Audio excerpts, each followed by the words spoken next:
श्लोक 38 पाठ 3 कर्मयोग तीसरा पाठ।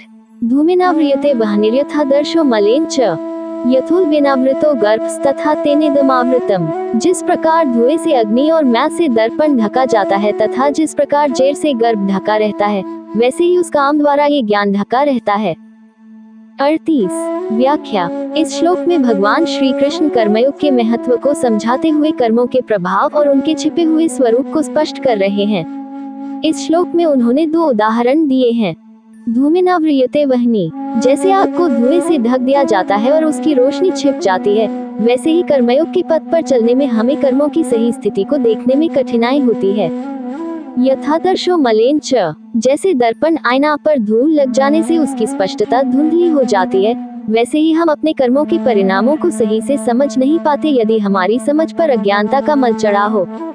यथोल्बेनावृतो गर्भस्तथा तेनेदमावृतम, जैसे गर्भ शिशु अंधकार में ढका होता है और उसकी स्थिति स्पष्ट नहीं होती, वैसे ही इस प्रकार कर्मों की समझ पर भी अज्ञानता का पर्दा पड़ा होता है, जो हमें कर्मयोग के सही स्वरूप को देखने में बाधा डालता है। इस श्लोक के माध्यम से भगवान श्री कृष्ण ये बताना चाहते हैं कि कर्मों की वास्तविकता और उनके परिणामों को समझने में कई बार बाहरी कारणों या अज्ञानता के कारण भ्रांति उत्पन्न हो सकती है। जैसे आग की गर्मी, दर्पण की स्पष्टता और गर्भ की स्थिति पर धुंधलापन होता है, वैसे ही कर्मों की वास्तविकता को समझने में भी हमें कई बार यही समस्याएं झेलनी पड़ती हैं। इसीलिए हमें कर्मयोग की राह पर चलते हुए सही ज्ञान प्राप्त करने का प्रयास करना चाहिए। श्लोक 39 पाठ 3 कर्मयोग तीसरा पाठ। आवृत ज्ञान में तेन ज्ञानिनो नित्य वैरिना कामरूपेन कौन्तेय दुष्पुरेनानलेन च। और हे अर्जुन, इस अग्नि के समान कभी न पूर्ण होने वाले काम रूप ज्ञानियों के नित्य वैरी द्वारा मनुष्य का ज्ञान ढका हुआ है।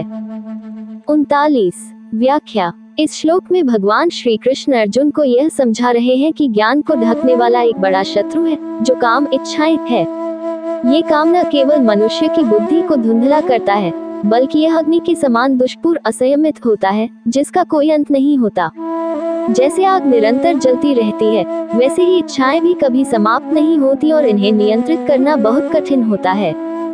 ज्ञान की प्राप्ति और उसकी स्थिति को बनाए रखने के लिए आवश्यक है कि हम इन इच्छाओं पर नियंत्रण रखें। जब इच्छाएं हावी हो जाती हैं, तो वे हमारे ज्ञान को ढक देती हैं और हमें सही मार्गदर्शन और निर्णय लेने में कठिनाई उत्पन्न करती हैं। इस प्रकार इस श्लोक के माध्यम से भगवान श्री कृष्ण हमें ये सिखा रहे हैं कि कर्मयोग की ओर बढ़ने के लिए हमें अपनी इच्छाओं और अभिलाषाओं पर नियंत्रण रखना आवश्यक है।